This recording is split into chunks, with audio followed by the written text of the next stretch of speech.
cherished nature island. Welcome to Roots Connections on Q. Join Dr. Simone Mathieu on Q95 as we tap into the life and times and expertise of our nature island Dominicans, at home and abroad. From our agriculture and industry to sustainable development, resilience and renewable energy, to the music, art, and entertainment industries. Join Dr. Simone Mathieu and guests every other Wednesday from 8 p.m. to 10 p.m. We examine where they came from, where they have been, where they are now, and how we can move forward together with our brothers and sisters at home and abroad to inspire and elevate our country, our economy, our people, and our youth to achieve excellence and success. Roots Connections on Q, every other Wednesday night, 8 p.m. to 10 p.m. Only on Q95, the big station. Jacob is calling his children. Where the price, so we walk. Oh, children, oh, to Zion. Good evening, Dominica, the Caribbean region, and the rest of the world, and welcome to another episode of Roots Connections on Q, right here on Q95, the big station.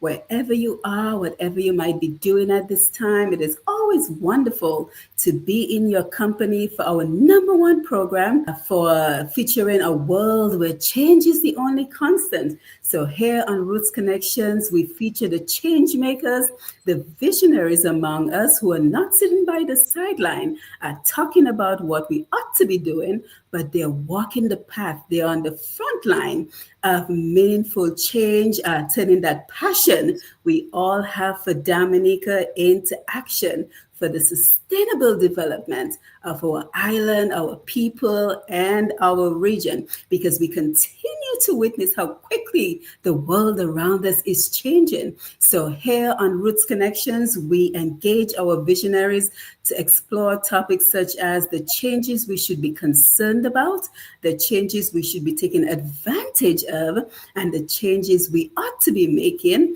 in order to move our Caribbean region and our people forward. So welcome to another episode. This is episode 104 of Roots Connections on Q, and I'm happy to be your host, Dr. Simone Mathieu. As always, we have another packed program for you, so don't forget, share the live, as we continue to focus on opportunities to positively impact our Caribbean region and our worldwide diaspora, especially as it relates to sustainable economic development. So this evening, as we are bringing down the curtains on Roots Connections for 2025, because I will not be here, our next program would have been on December 24th, but that, of course, is Christmas Eve, so I will be spending time with my family. So we're going to be sharing some major news with you this evening about the Dominica Livestock Cooperative. So you will want to stay tuned for the entire program, because we continue to work with DLC as they are making major moves to impact livestock farmers and the overall economic factor of Dominica. So this evening, we're going to be sharing some breaking news that the Dominica Livestock Cooperative has secured major grants towards securing the future of livestock farmers in Dominica. But before we do, we always like to start the program with a prayer. So today we continue to pray for our beautiful island, Dominica, and we all know all too well the battles and the challenges we continue to face. So we have to continue to pray for our island, Dominica. We are always grateful to you, our worldwide audience, and we look forward to your contribution to the discussion, whether you're listening to us around the world on Q95 FM radio or you're joining us on social media, Facebook at Q95 FM Radio or Push Past 10, or you're joining us on YouTube at Q95 FM Radio. Don't forget, share the live and click the notification button so you will always know when we go live with another engaging program. We are always grateful to Mr. G, the Q95 family. Lambi, always great to have you on the console so we can take the calls later. And of course, our engineer, Mr. Sherwin Norris, who keeps us connected. So as we get started, as we always do here on Roots Connections, let's give a warm welcome to our guests and thank them for taking time out of their busy schedule to be here. We're going to invite them to unmute their mics. And of course, you know, DLC is no stranger to Roots Connections. This is the third time that they've been here with us. So I want to say a very special thank you to their PRO, Mr. Lester Barron, for always keeping us apprised of what they're doing and recognizing the importance of media in the work that they're doing. So let me go ahead and share the live with everyone who's waiting for the link, and we will ask everyone to introduce themselves. So let's see, we have Tasha who's backstage. Let's bring her on. She's right here. Tasha, if you can get some more lighting, that would be good. But for now, we will go ahead and just have the introductions from, we'll go with you, Lester. And thank you again for always reaching out and letting us know what's going on. I'm going to go ahead and share the live. So go ahead and tell us a little bit about you. Well, good evening, Dr. Mathieu, and thank you so very much for having us on. We feel honored that we get to close out the year 2025 as your program for this incredible year that you've had. And I honor you so much, and I respect you and admire the work that you're doing, because you are bringing to life what is inside of many of our hearts around the Dominica, around the United States, and around the world, where you are bringing us back. Folks that are on the front lines working to develop the country and make Dominica better and make the lives of our friends and family better. And thank you so much for all the work that you've done in 2025. And I'm grateful that we get to close out 2026. So I'm Lester Barron, originally from the Canefield area in Dominica. My father is from Petit Savan. My mother is from Roseau. But I grew up in the Canefield area, and I'm the public relations officer for the Dominica Livestock Cooperative. And tonight I am joined by our Vice President, Mr. Kernel Mills, as well as our Secretary, Ms. Tashara Brumant. So why don't we have Tashara? Why don't you come on real quick and say hi to everybody, Tashara? And we call her Tasha for short, everyone. So that's her nickname for us. So Tasha, why don't you come on and tell everybody what village you're from, calling in from this evening, and we will start with Tasha. Tasha, can you hear us? Thank you. My pleasure. Okay. Yes, a good night to everyone. My name is Tashara Brumant, and I'm the secretary for the Dominica Livestock Cooperative. I'm from Vilcas, and I am a livestock farmer. Fantastic, Tasha. Thank you very much. And we are also joined by our treasurer, Miss Magdalene Kofi, aka Maggie, from the Sultan area. Maggie, would you please unmute and say good evening to everyone, and say a quick hello as we get started.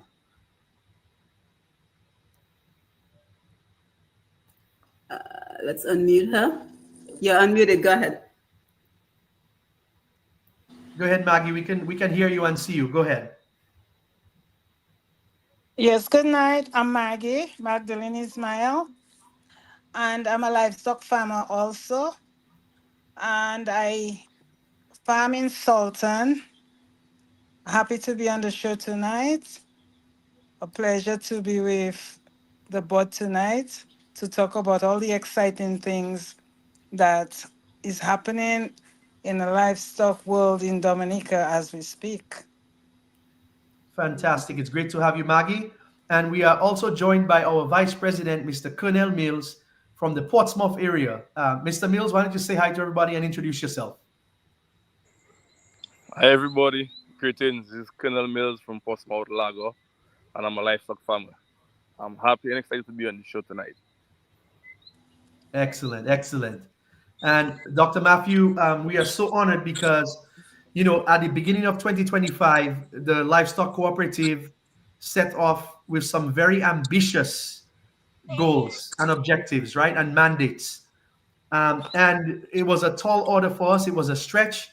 But there's a saying that goes, if you only make your goals realistic and you don't do anything stretching, then nothing ever is stretchingly realistic. And I'm grateful that tonight we have achieved some stretchingly realistic goals, and we're excited to share a lot of the things that we have accomplished with the audience. So, Dr. Matthew, Yes. thanks for having us on. Back over to you. Yes, and thank you, Lester. That was so helpful that you brought on the other guests because people don't see what goes on with the program. I'm hosting and producing at the same time, so I'm trying to share this information far and wide, and I'm trying to engage with the guests. So thank you so much for doing the introductions for me, Lester. So again, everyone, thank you for being here. Thank you for joining us for another episode of Roots Connections on Q. As Lester mentioned, today we are joined by the executive, including Mr. Kernel Mills, the Vice President, Tasha Brumant, the Secretary, Maggie Ismael, the Treasurer, and Mr. Lester Barron, the Public Relations Officer. So we're very happy that they're here. As I mentioned, this is the third time that the DLC has been with us. But just in case you missed the other times that they've been with us, let me just go ahead and tell you a little bit about what the DLC is. So their motto is empowering farmers, enriching communities. And listen closely because I always do this program with the intention of how other people can join in. So I want you to listen carefully so that you can decide if you would like to be a part of this very progressive organization, or if you know someone who might be interested so that you can share the information. So the Dominica Livestock Cooperative, DLC, is dedicated to transform industry in Dominica through collaboration, innovation, and excellence. Our mission is to enhance profitability, streamline production, and establish domestic standards for meat and value-added products. Our vision: foster a robust support system for farmers, develop local breeds, and improve butchering standards, boost efficiency, quality, and production, promote awareness and education, lower costs for farmers and consumers.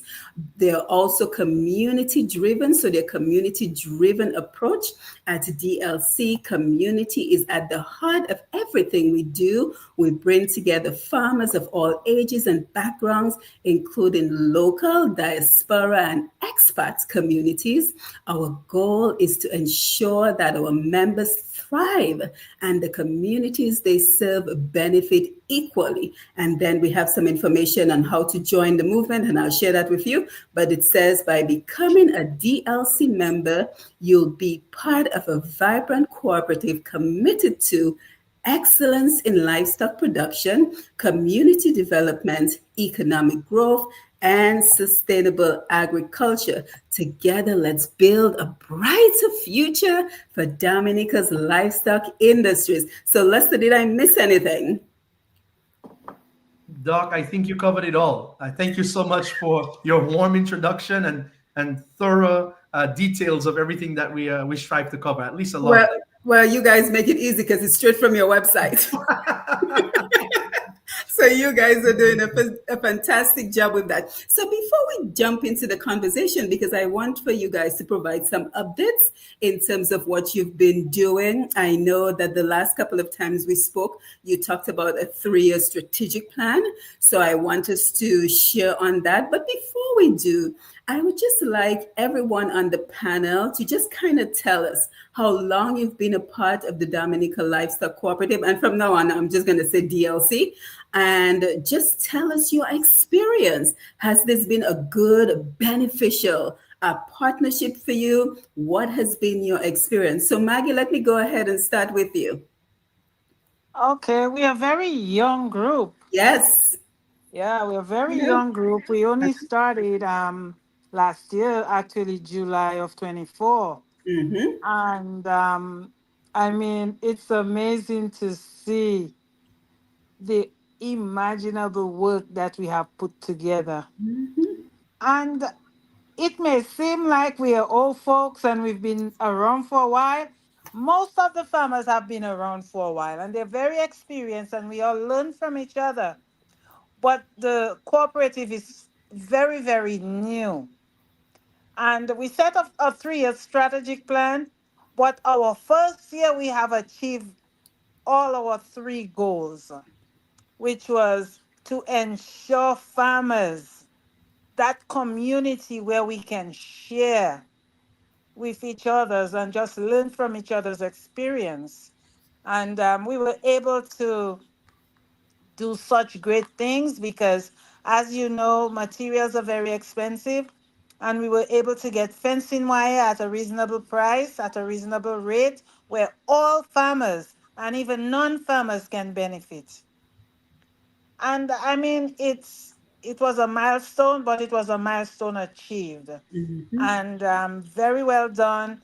It was coordinated very well, and it went very well. And Mhm. I am so excited to continue just trying to get farmers our necessary needs, the things that we need on a farm, because we have so many disadvantages and we all just share our experience and learn from each other. Mhm. And we started with a motto whereby we want to enhance livestock. And I think we are getting there. Mhm. Yeah. So Yes, yes, just yes, yes. joining together with the executive, I mean, it's a great team. We work well together, we share well. And I mean, I think we take criticism well, we don't fight. And we just grow. And in Mhm. 1 year, what we have achieved is like immense, very Yes, big. yes, yes. And I can So I attest, mean, yeah, I can attest to what you're saying because I'm fortunate to be a member of the WhatsApp group. And for me, what is so important, first of all, I don't see any arguments. All I see is people sharing knowledge, experience, resources. So someone is looking for this, looking for that. And most importantly, what I enjoy seeing is the purchases that is going on between the livestock farmers. So you will group, see folks yeah. talking about, I have this goat for sale, I have these peppers for sale. So it just tells you the economic impact that this one group is having. And in a little while, let's say you'll tell me what is your current number in terms of people who are involved in the cooperative, because I know you've grown substantially since our Well, last we have program. a membership of 65 as we Hmm. speak, but Hmm. the chat is over Yes. 300. Yes, it is over So 300. yeah, it's As a over matter of fact, I'm going to 300. tell you right now what the chat is because but that is what has truly impressed me just to see the number of people who are making financial transactions. So the chat is even a lot higher than I thought. I thought it was three something. It's actually 409 members Oh, in the wow. WhatsApp Wow. group. So, Requests yeah, on the hour. We just yeah. get requests on the hour. But, Hmm. we are trying to encourage these chat groupers to join the cooperative because it's not for just an individual, but it's for Dominica on a whole. It's for Right, everybody. right. And the way that, we benefit from each other. Can you imagine as a paid member with the benefits that we would be able to share, Hmm. as not just DLC members, but Dominica on a whole. Exactly. And the thing is, it's not what people don't understand is that we have members that are not living in Dominica that contribute just as much. Hmm. They are. We have members in Texas, California, Florida, New York, California, all over America joining. And I'm just sharing, just want to contribute something to the Yeah. island. Yeah, And it is great. yeah, It is and I great. want to Yes, thank you, Maggie, and I want to hear from Kernel and Tasha as well. But this cooperative, and we have to talk about the benefits of cooperatives as well, because that is certainly lacking in Dominica. We need to do more in that area. But DLC epitomizes the reason that I do this program, because Maggie said it very well. The importance of tapping into our resources locally, regionally, and internationally. And we will explore that a little bit later. But Tasha, tell us about your experience, your own personal experience as a member of DLC. And then, Colonel, I'll come to you.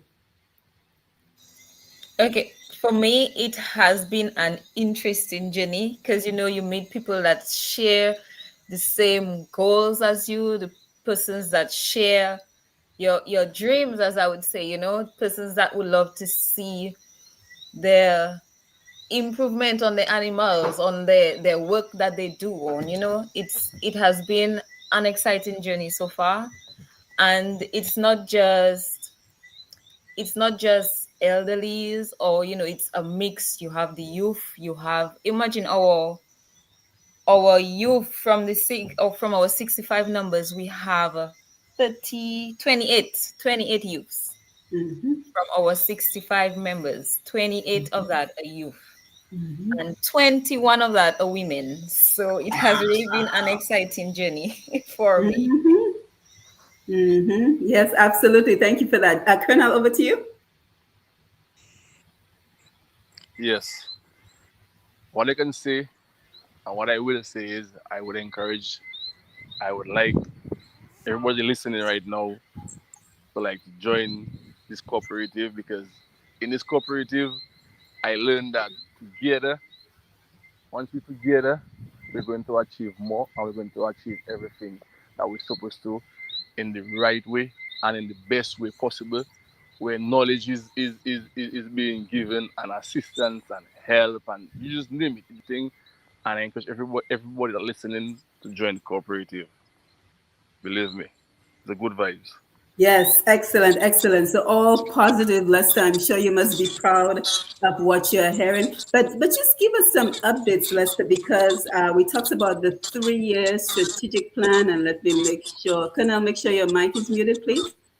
Yes, we talked about the 3-year strategic plan. We know that when you last came on, you had some serious challenges with dog attacks, with theft, that individuals who were not in the livestock industry and in farming in general, that their produce and their livestock were being stolen. So kind of just give us some updates before we explore the new and wonderful news. So guys, we have some very, very good news for you. So make sure you stay locked in and make sure you continue to share the program. I see the comments are coming in very quickly on Facebook and YouTube. So keep them coming. I will be sure to take them. But Lester, let's start with the updates that you would like to share. Yes, Doc, thank you. And when we put the 3-year strategic plan together, there were so many needs, so many areas of concern, areas that we would genuinely like to shore up for our farmers to be able to operate their farms profitably, right? And their livestock.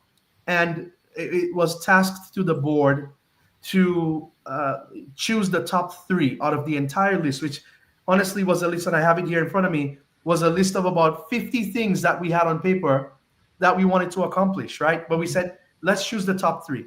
And to address that specific question you asked, one of the top requests from all of our members was, we want to guard our animals from wild dog attacks, because we have a massive problem in Dominica with wild dogs, and they're destroying the livestock tremendously. If I were to show photos of the destruction, people over the last year have been sending us photos of the animals after the dogs have dealt with them, and they are too graphic to show on social media. It's that bad. And one day the dog is licking your hand by the road or by the bay. That evening it's eating your animals. Oh, wow. Because the dogs are underfed, or they're not getting fed, or they're abandoned. They go into the bush, they mate with other dogs, and they have babies in the bush, so they're wild, and so they hunt livestock. So one of the top 3 objectives was to bring in some fencing wire for our farmers. And we are happy to report that we brought in a full container of fencing wire that arrived just last month. And we were able to distribute the wire to many, many farmers, both members and non-members of the DLC. And we do have some left over. And there are probably farmers on this call tonight saying, boy, I need wire for my farm. Yes, we have some extra. We didn't just order just enough for ourselves, but we ordered an abundance. And so if you would like to get some wire for your farm, or if you're a new farmer or an aspiring farmer, or you want to start, we have more wire.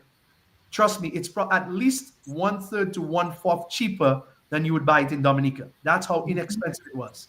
And so if anybody is interested in some fencing wire, the DLC thought about you as well. So we will be sharing our contact information later. Stay tuned. Share the broadcast for the farmers, because there's more stuff that we're doing that will benefit everyone, not just us.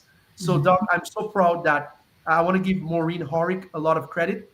She's one of our members, and she took it upon herself to put down the deposit. This is one of our members. I'm so proud. That's why they say as a team, you can achieve more.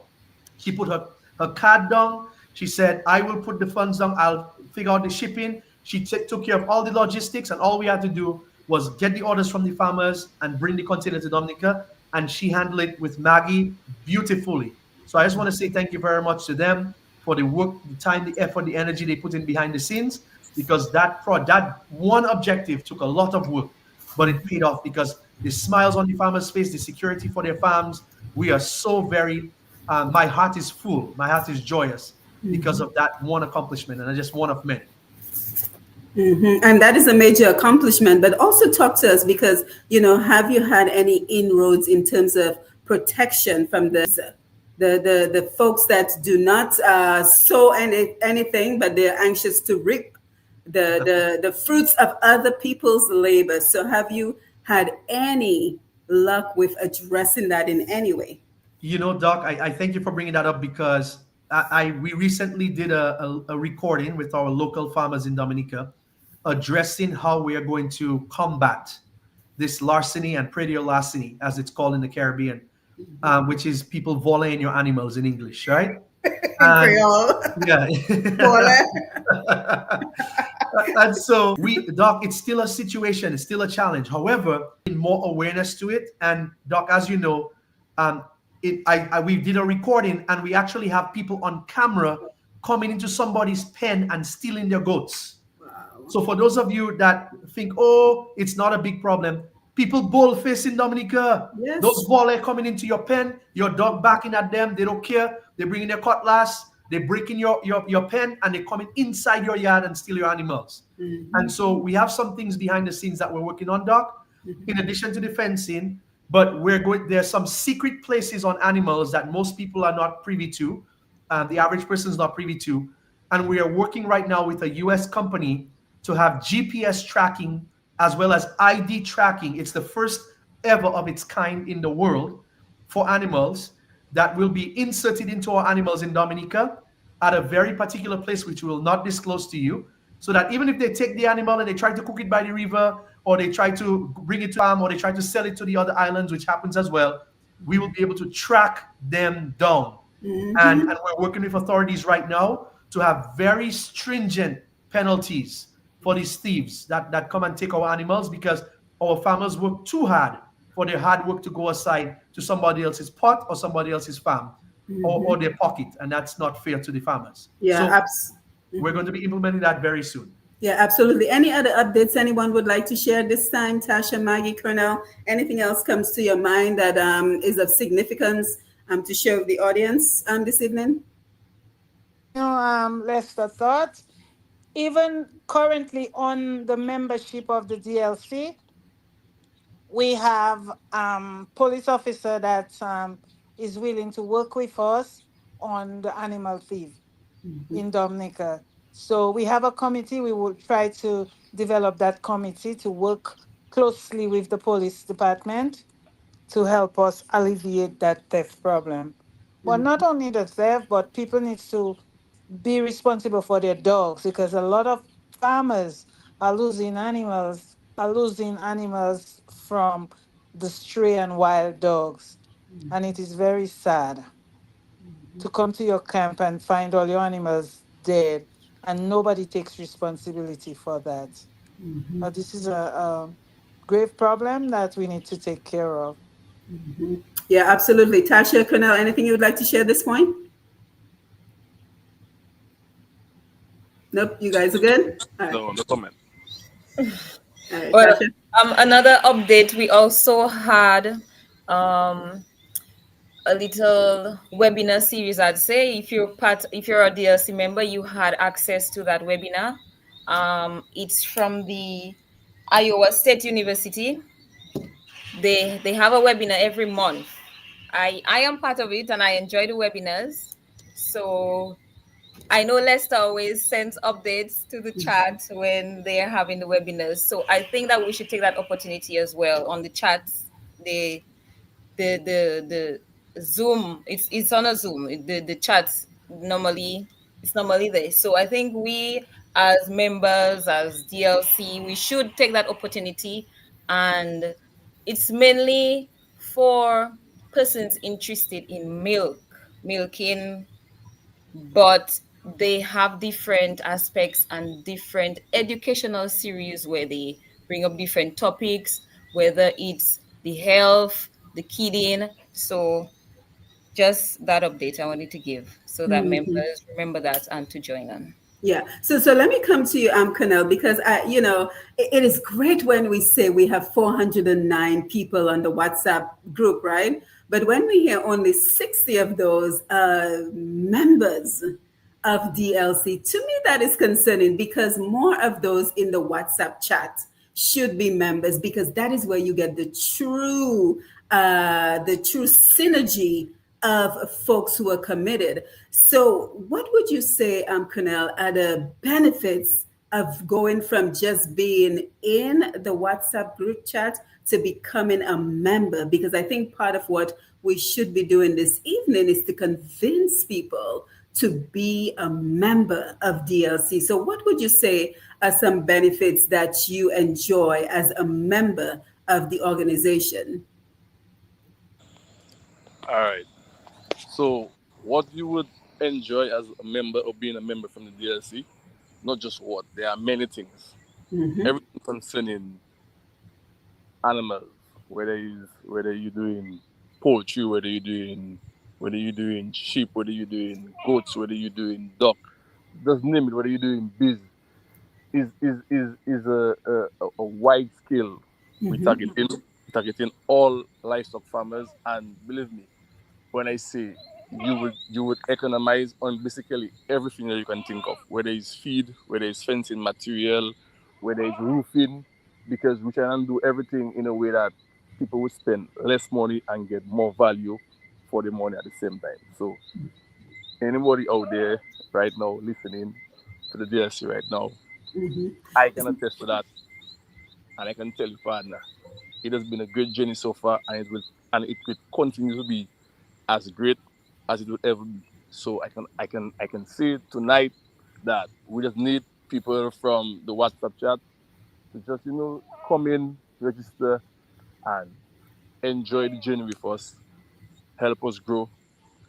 Help us just do what we're trying to do for not just for us individually, but for everybody. Mm-hmm. Yeah, so I get the sense, Canal, you're out in the field. I think I hear goats in the background.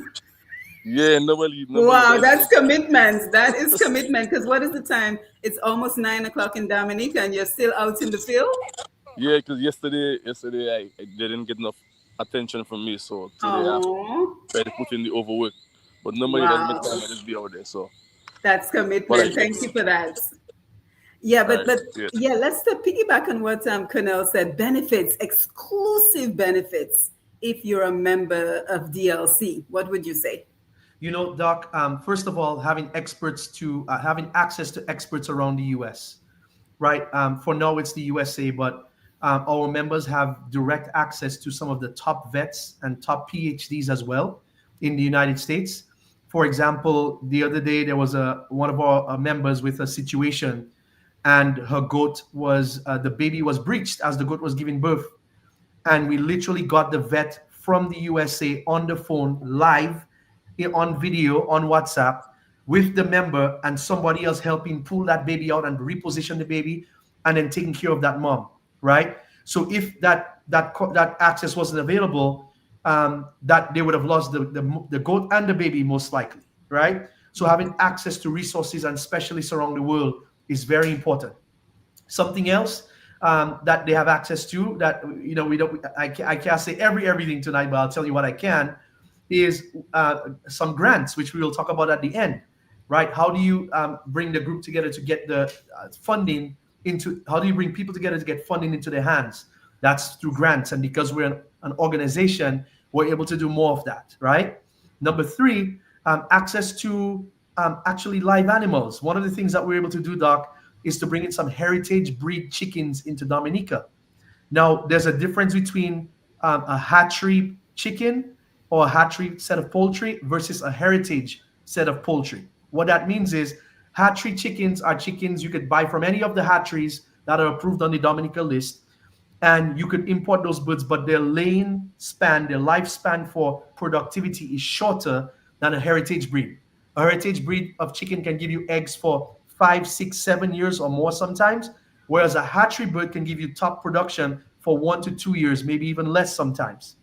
So bringing in the heritage breeds, they also are able to forage on our local foods as well. They can eat pawpaw, they can eat banana, they can eat plantain, they can eat dashin, they can eat yam, and still be productive, versus hatchery birds that are more genetically engineered to only rely on the feed, the chicken processed feed.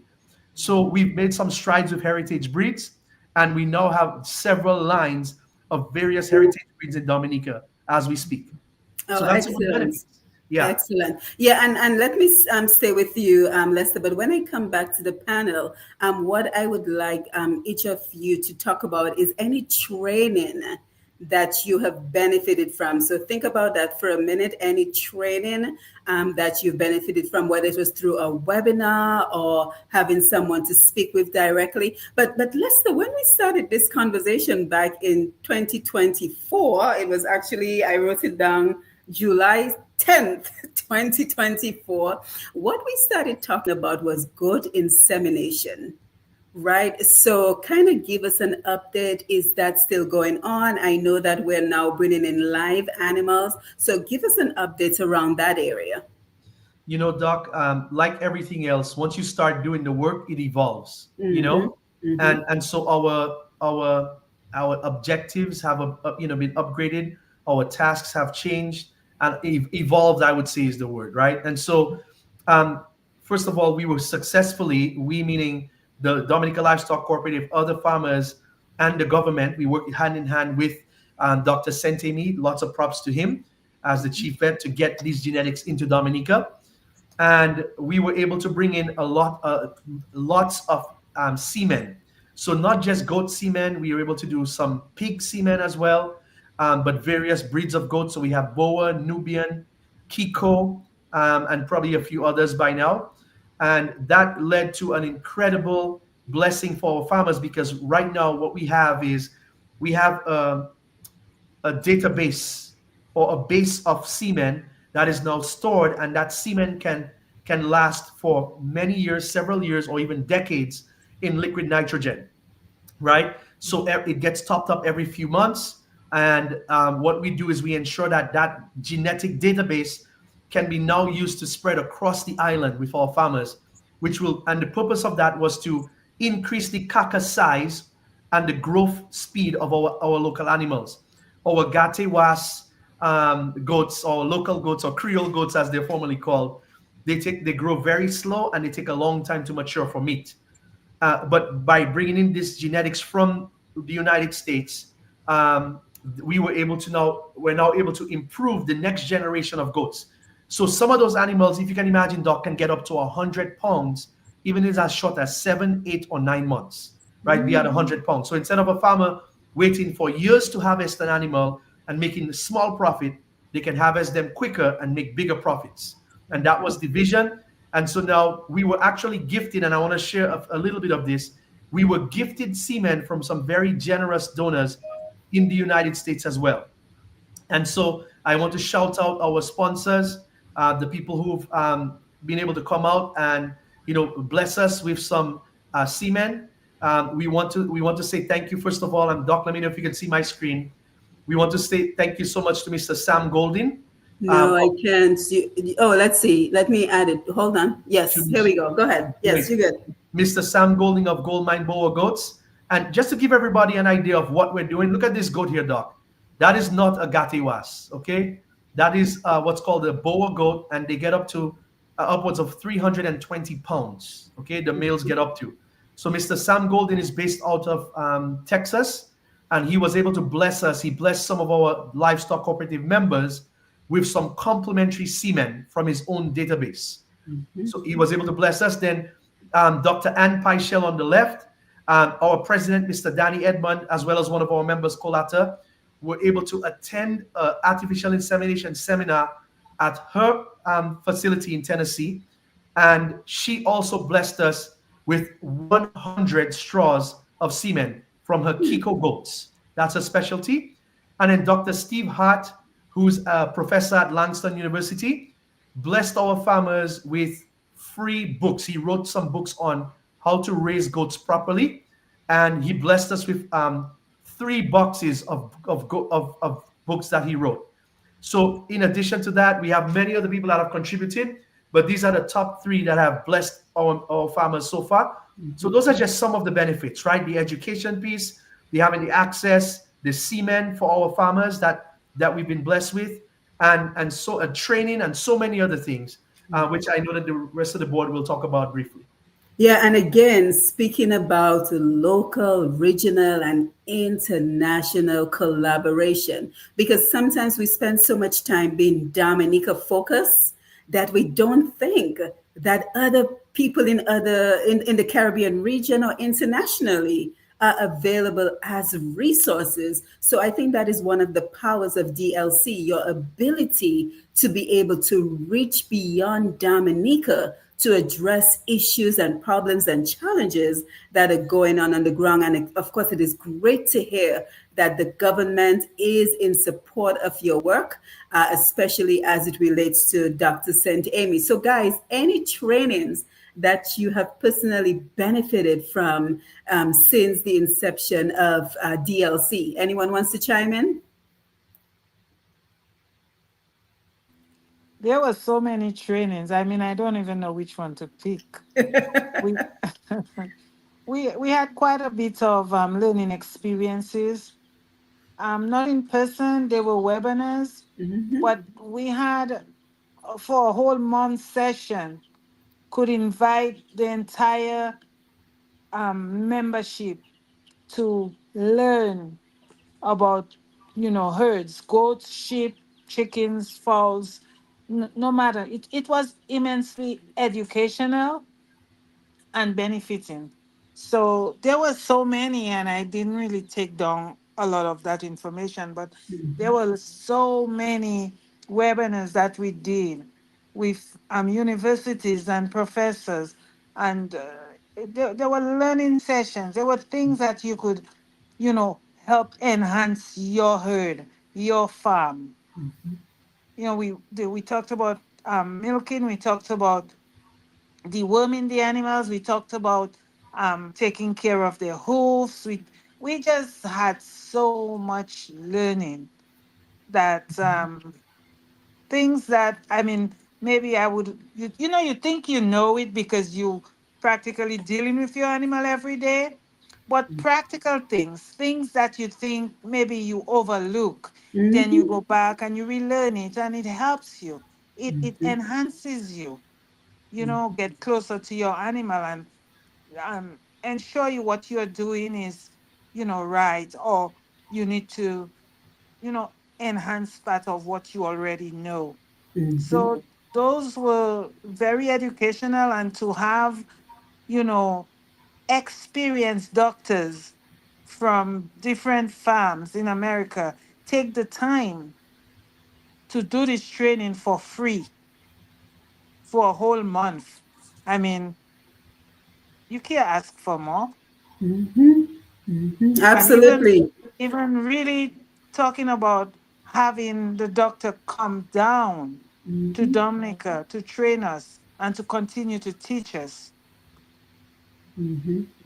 So Yeah, it's yeah, it's something absolutely. that you cannot really Yeah. get anywhere else. If Mm-hmm. we did not develop the DLC, I would have never been part of such an experience. Mm-hmm. And that speaks to the power of cooperatives, right? Yes, Pulling resources together. That's what it boils down to. together. So, Yeah. Tasha Kernel, anything you would like to share in terms of any impactful trainings that has certainly benefited you or others that have told you? Because you guys are the executive body, but you also represent the general body as well. So, any impactful trainings that you would like to share on? Yes, for sure. We had the educational series that we held. It was, you or we, I would say we practice our old ways, as in our grandparents taught us, or our parents taught us, or we ourselves, we just keep our local. But when you get that information from the regional or even from the international and you apply that to your farm, we have seen a big difference, whether it's in our pasture management, our deworming, or even our feeding techniques. We have seen a great difference through that. So through that educational series, and it is available. So if persons have missed that, they can for sure go and look at it. So it is available to look at, Mhm. and it's Where might someone find that?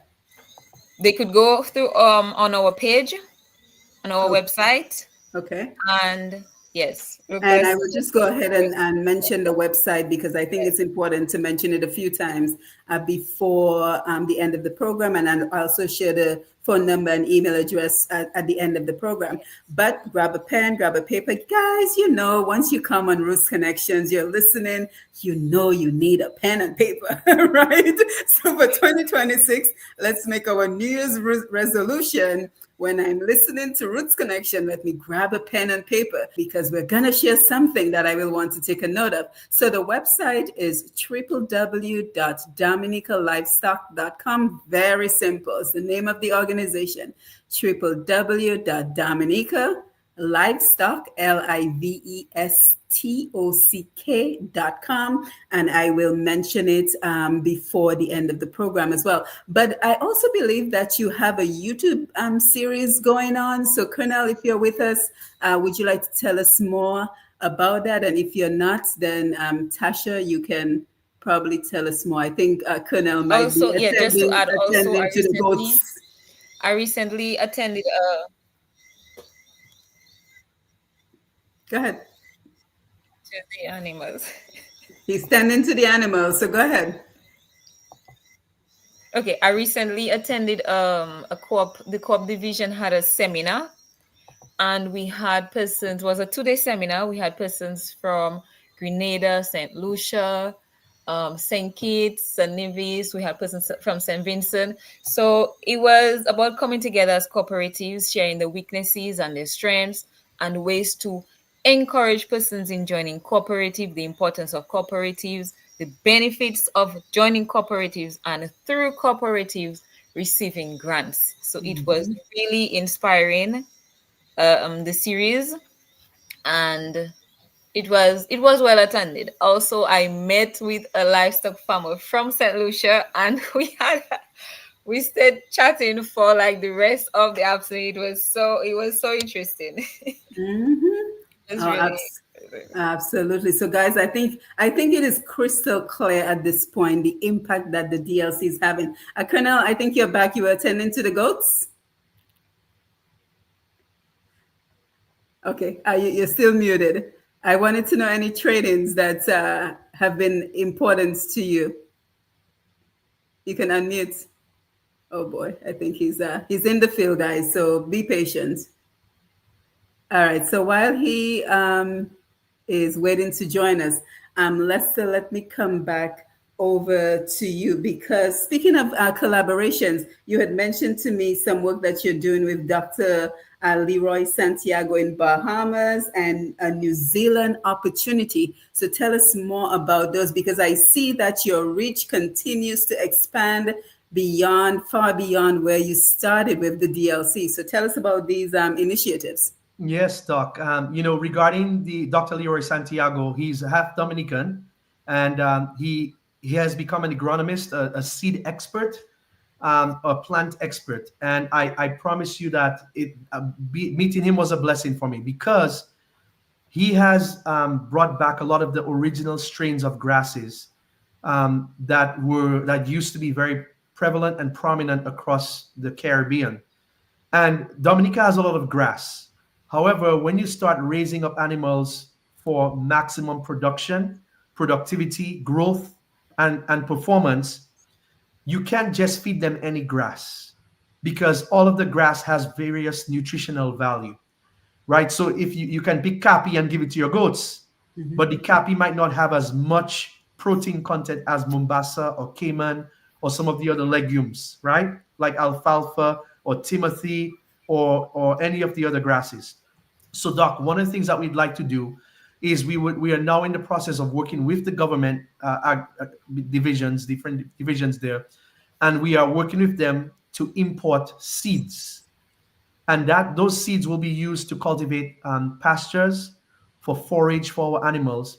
And some of those grasses have protein content of 15%, 18%, 21%, some even 25% or higher protein content in those grasses, which means now every time the animal takes a bite, that conversion is going straight into muscle production, aka meat. And you know people love our goat water, right? So when we harvest a goat, we want to have a sizable carcass so we can cook a deadly goat water or a curry goat or whatever. But it starts with what they eat. Just like our health depends on what we eat, the animal's health depends on what they eat. And so we're working with Dr. Leroy Santiago and our local officials to start importing these seeds to Dominica to make pastures for grass. That's number one. The other day, I was fortunate enough to go to a networking meeting here in Los Angeles, California. And I met a gentleman from New Zealand, and he asked me a question. He said, Lester, what do you love doing when you're not working? I said, I love agriculture, I love farming, and I love working with our farmers in Dominica. But his friend has one of the largest training stations on the island of New Zealand. And he said, Lester, would it be beneficial for you and some of your members to come out to New Zealand to learn from us how we became one of the top producers of meat in the world? I said, are you joking? Don't pull my leg like that because you'll get me excited. I'll climb the wall if you tell me we can come. And he said, Lester, let me get you on the phone. You on the board with the phone, on the phone with the gentleman who is the head of this program in New Zealand. One's one of the biggest, they call them stations, which is basically a farm in New Zealand. And the board and him and his friend got on the phone, and we now have an invitation to bring the board and some of our members to New Zealand to experience what it means to go from zero to running an entire operation that can feed the country. And I'm so excited about that because we're not talking about having 50 goats there, 5 goats there, 10 goats, or 100 goats there. We're talking about having thousands of animals, right? And how do you scale from where you are to thousands of animals? Because the reality is, Doc, we cannot readily go somewhere in Dominica right now and say, I can find meat 24/7, 365. In the United States, we can do that. Many developed countries, we can do that. But in Dominica, you have to wait till somebody killing a cow. Wait till they kill a pig. Wait till they harvest a goat or a sheep or a rabbit, right? But there's not a butchery that every day, 24/7, 365, you know you can get meat. Let alone you can get a ribeye or a T-bone steak or ribs or whatever. No, like it's or brisket. You can't really get that readily. So we have to grow our industry to be able to have meat readily available in Dominica. Have a place we can get it readily, a local fresh meat. I'm not talking about imported meat, because with the amount of grass we have in Dominica, my opinion is we should not be importing meat, right? We should be growing our own food, right? In a healthy, holistic, organic way with less chemicals and all these other things that these countries put into the meat, right? And get grade A meat, not grade C meat when we have meat, right? That's a whole different conversation, right? I know where you're going. Yes. So because we a lot of times third world countries get the leftovers. Yes, right? they get the C grade meat. And our animals, when you taste it, it tastes so different. It's fresh. It's nourishing. It's like unlike anything you had. So how do we have to grow from where we are today to now not importing meat again to Dominica or importing less than we are, right? And now having local farmers actually benefit, make profit from that. So that's what we look forward to going to New Zealand to learn. And we have an invitation. I can't wait for our members to go visit such an operation over there. Yeah, and as soon as you come back from that, you're going to jump on Roots Connections and tell us all about it. Well, let me give you a hint, Doc. They're already talking about partnering with us locally in Dominica to bridge the gap. Good. You know, and we have to go to the studio to invite the callers to call in. But when we come back, Lester is speaking, and I'm looking at Lester, and Lester's a very busy man. I follow Lester on LinkedIn. I know he's a busy man, right? But we do not spend enough time talking about the role of our diaspora. Okay? Many times, and it is so unfortunate when we speak about the folks who are outside of Dominica, there's a negative connotation. I visit Dominica often, and the attitude I get a lot of time, and again, I'm speaking from my own personal experience, is that folks look at you and they say, you left Dominica and I stayed back to develop Dominica. And I say that is the worst misconception in the history of misconceptions, because the only reason that many organizations are successful in Dominica, and I shouldn't say the only reason, but a majority of the reason is when folks like Lester, who was born and raised in Dominica runs through his veins and my veins, and so many of us who left physically, but Dominica is in our hearts. The majority of the success comes from our ability to be able to network. Look at how Lester was in a conference that had nothing to do with agriculture. And because of his love for Dominica, do you think he was obligated to talk about Dominica at a high level conference where he's probably talking about money management and everything else he does professionally? No, he wasn't obligated. As a matter of fact, he wasn't even obligated to say he's from Dominica, because I'm sure he, like most of us, he can switch his accent and not sound Dominican, right? But because of his passion for Dominica, because Dominica runs through his veins, he's like me, opportunity, and so many other of us. Any opportunity you get to sell Dominica, you're selling Dominica. And any opportunity you get to figure out a way that Dominica can benefit from you being out here in this international world where opportunities are boundless, you're going to tap into that resource. So Lester, I just want to say congratulations to you again, because, we all know you do not have to be doing this. You have a family, you have a major career, so you do not need to be. But we need to change that mentality as it relates to our diaspora, as it relates to our brothers and sisters overseas. That mentality of us versus them is getting us nowhere in Dominica. We have to stop and we have to say, what can you bring to the table based on your knowledge and experience? And I have to say, it starts at the top, because we hear many instances where the government of Dominica is not willing to engage with high-level experts born and raised in Dominica, of Dominican parentage, and they're not willing to engage with them because, again, I don't know what it is, but until we turn that around, we will not see the true sustainable development of Dominica until we learn to embrace everyone, whether you're local, regional, or international, who is prepared to engage for the benefit of Dominica. So I needed to share that. As a matter of fact, in 2026, I'm going to do a whole program on the benefits of the role of the diaspora and the challenges the diaspora faces in terms of their willingness to give back, but not being able to do so. So let's, I'm going to come to you, but let's go over to the studio very quickly so we can give out the numbers. Make a note of the thought you were going to share, Lester, and then I'm going to take the comments on Facebook and YouTube. And then, guys, when we come back to the panel, we're going to talk about any ongoing projects that you would like to share with us? Because again, I think it is important that we try to recruit more people to become members. And then we'll talk about the membership in terms of the price of membership and all that stuff. So Lambi, over to you.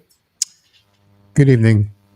The numbers are as follow: 449-3095, 449-3096, 449-3097, 616-4257.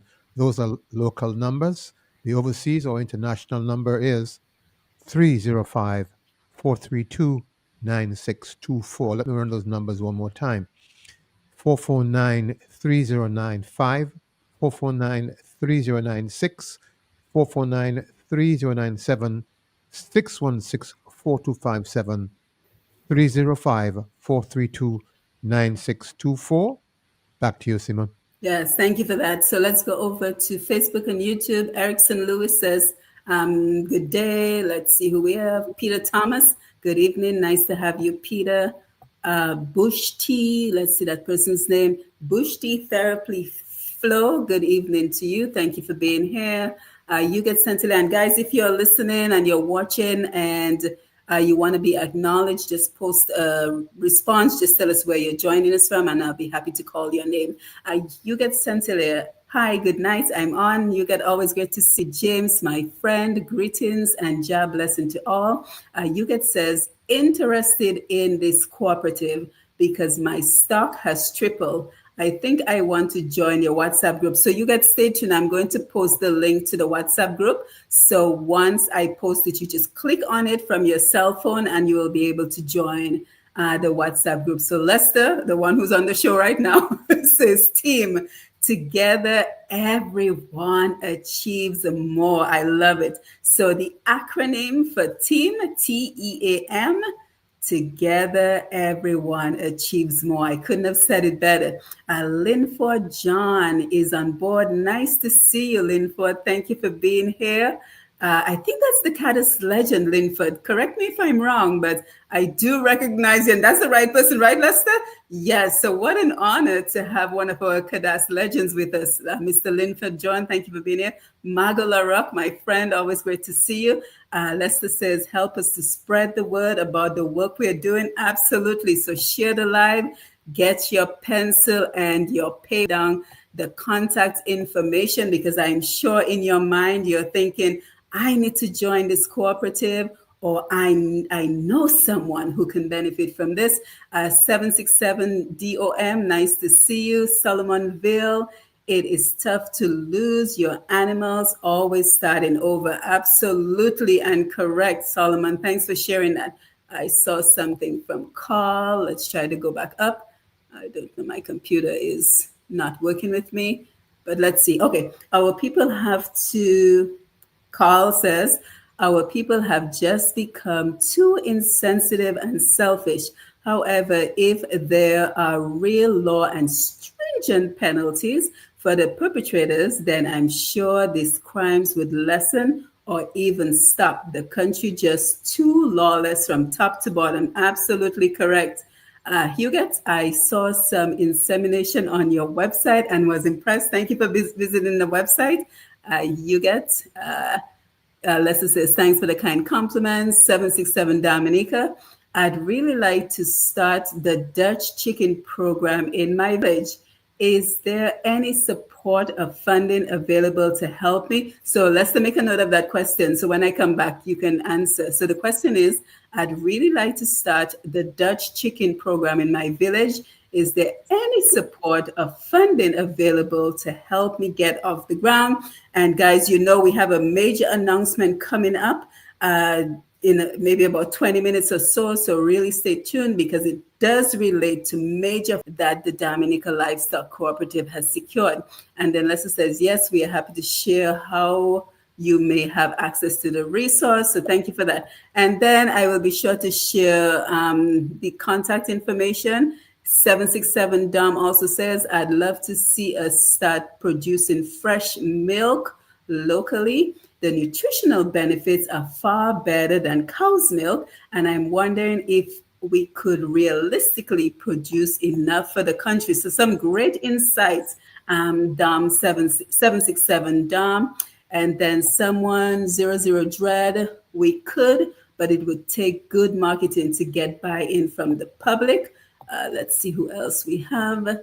You get question. Would you invite other organizations that want to train youth in animal husbandry? I'm talking about Scout Association. Great question. You get let's take a note of that. So if you're looking to train others, very good questions, guys. Thank you for bringing them up. Sharon, nice to see you. The diaspora helps most. Absolutely, Sharon. We know it, right? And then let's see. We have to bypass some of the comments, guys, because in the interest of time. Laurel Del Sol, always great to see you. Thank you for being here.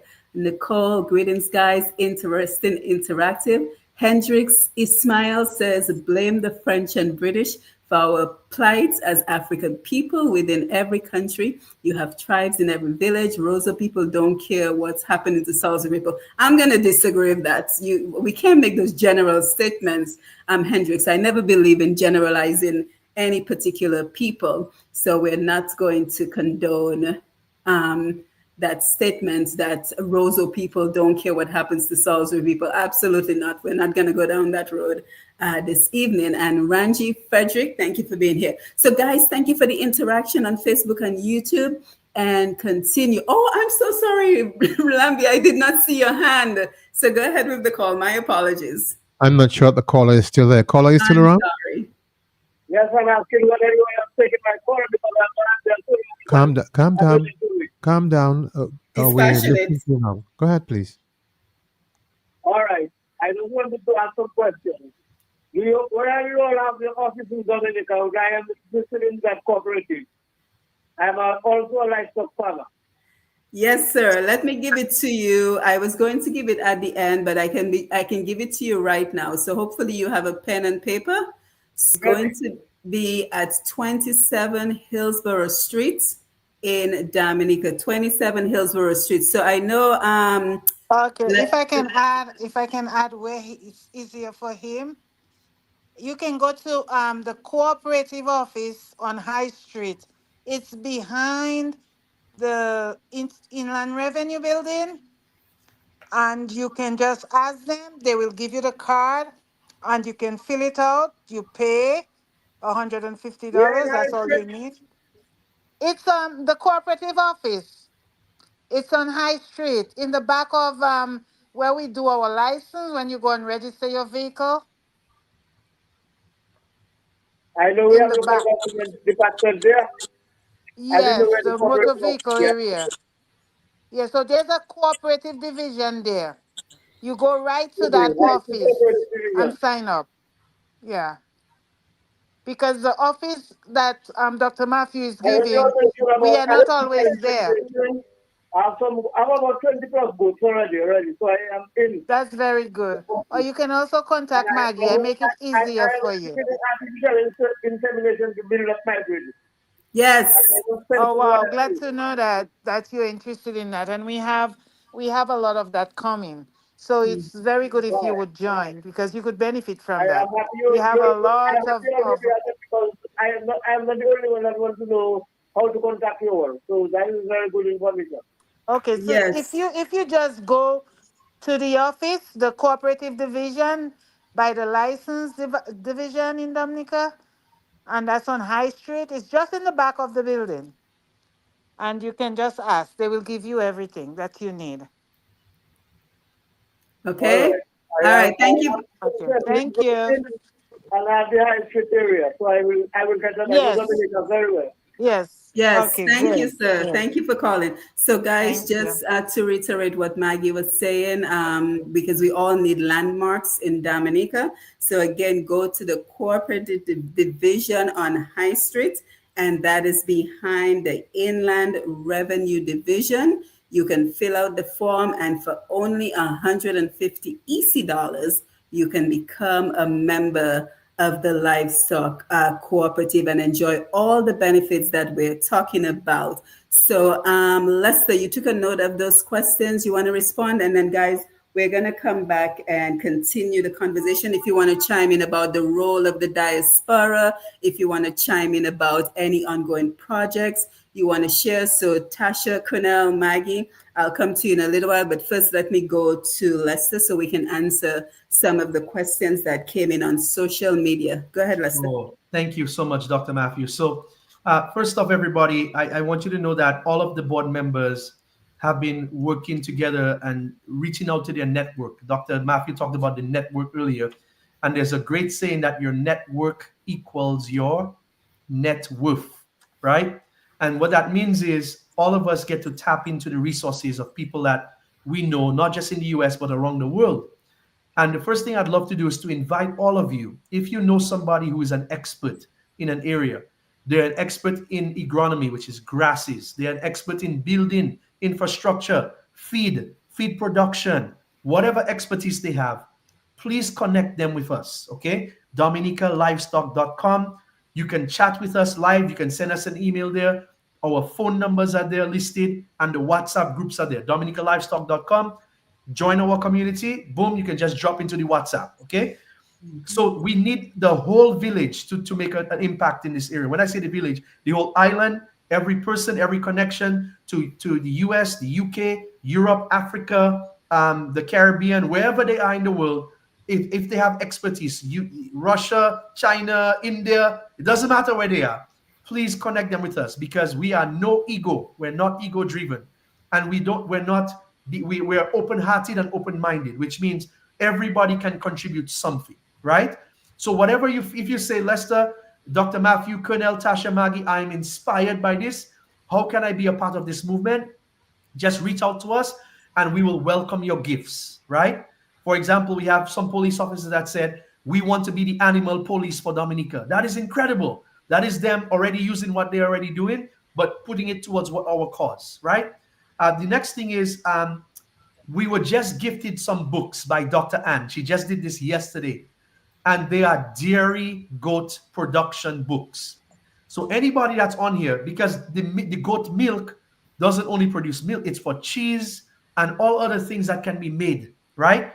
So for those of you that want to get into dairy production, goat milk specifically, we will be having some books for you coming to Dominica in the next few weeks, okay? By the New Year, so they should be there, first quarter. So we have that goat milk production in mind, because we have an island can help our goats produce up to 5 liters of milk per day. That is incredible, right? You're not talking, that's a lot of goat milk for one goat per day.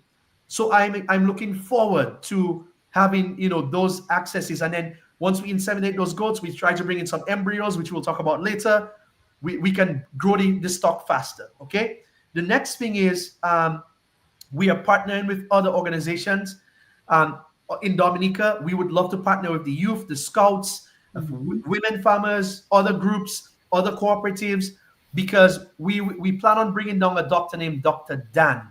Okay, Dr. Dan Drake. Dr. Dan has 2 dairy farms, one in California called Drake Family Farms. You can look them up on Google, and in Utah, California and Utah. And Dr. Dan was one of the first people to support us with the medication that we needed for the goats for the insemination, right? And so he plans on coming to Dominica himself. So is Dr. Ann. So we're going to have a lot of on-the-ground training in Dominica, because it's a lot more efficient to bring people to Dominica than to bring people to the United States where they are. And so we plan on having training sessions, most likely in 2026, where we can bring these experts to the people.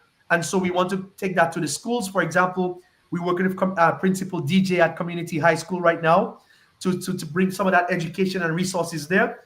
And regarding the person with the chickens, we would love to bring all of the poultry heritage breeds to Dominica. We've already started. We will be attending the poultry convention in Georgia. I believe it's coming up in January. Some of our members will be there. Some of our diaspora will be there, and Dr. Santiago will be there as well. But one of our visions, I don't want to say too much, right?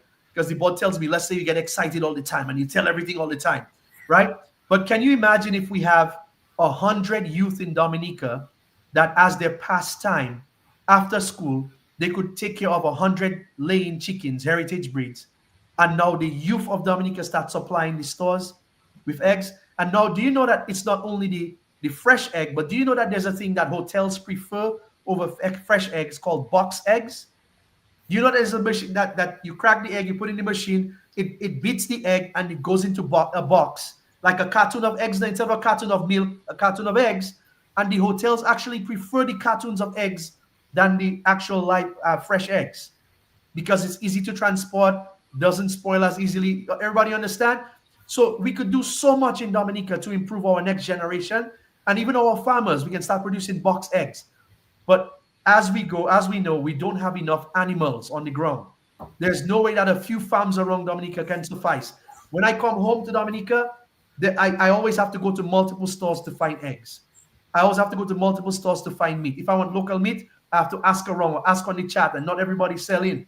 So we have a huge, very big demand and very low supply. And that gives us a lot of opportunity right now. Does that make sense, everybody? So I'm looking forward to all of us coming together. And yes, there's going to be funding. We're going to talk about the funding at the end. Please stay tuned. Don't leave. Don't drop off. Because what we're about to do is going to give you stretch marks on your brain. Back to you, Dr. Mathieu. I love it. Stretch marks on the brain. Yeah, but you know, I always like to look at the higher level of what we're talking about, right? Because this talks about, and Lester, one of the things we talked about is how you are now connected with the livestock and fowl organization. So again, pulling in those resources. So that is important. And again, not ego driven. So very important, because we know that that's another concern we have in Dominica. Too many egos, too many people want to be the leaders and not enough followers. And I'm just going to leave it at that. I'm not going to say anything else.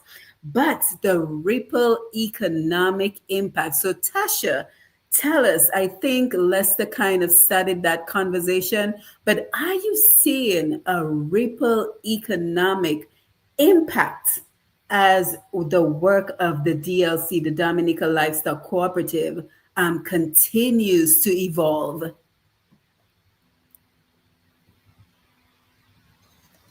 Yes, I do. Just before just a little situation that I want to share. There was a conversation I was having with a gentleman, and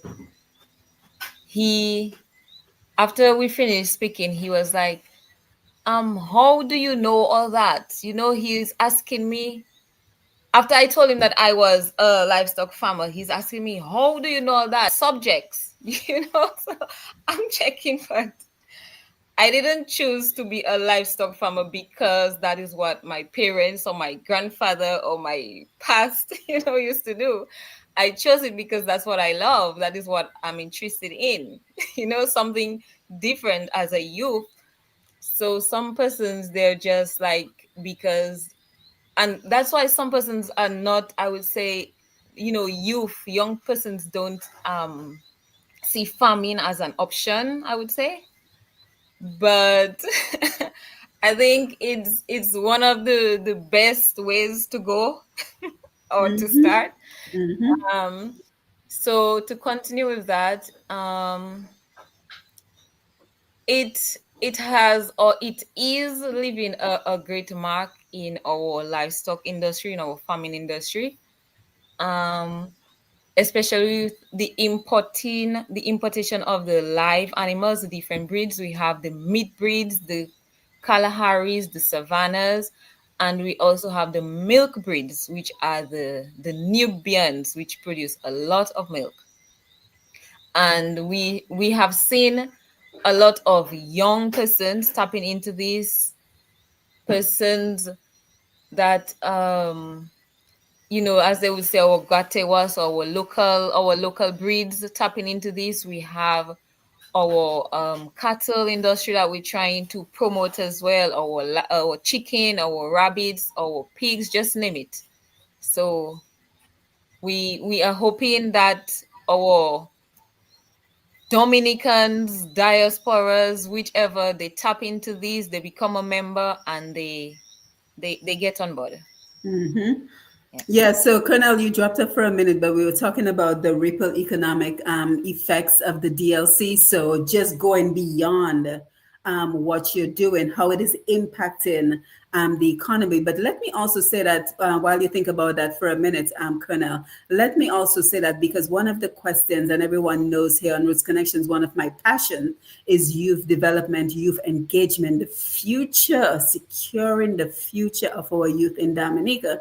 So I'm so excited to see the role that DLC is playing with that. Tasha mentioned before, out of the 60 members, 28 are young people, and that is very encouraging. And I'm very happy that Mrs. Huguette Centilier is on the program because she is an executive with the scouting movement in Dominica. So I'm always talking about the strategic alliances. How do we bring different organizations together for a more powerful impact?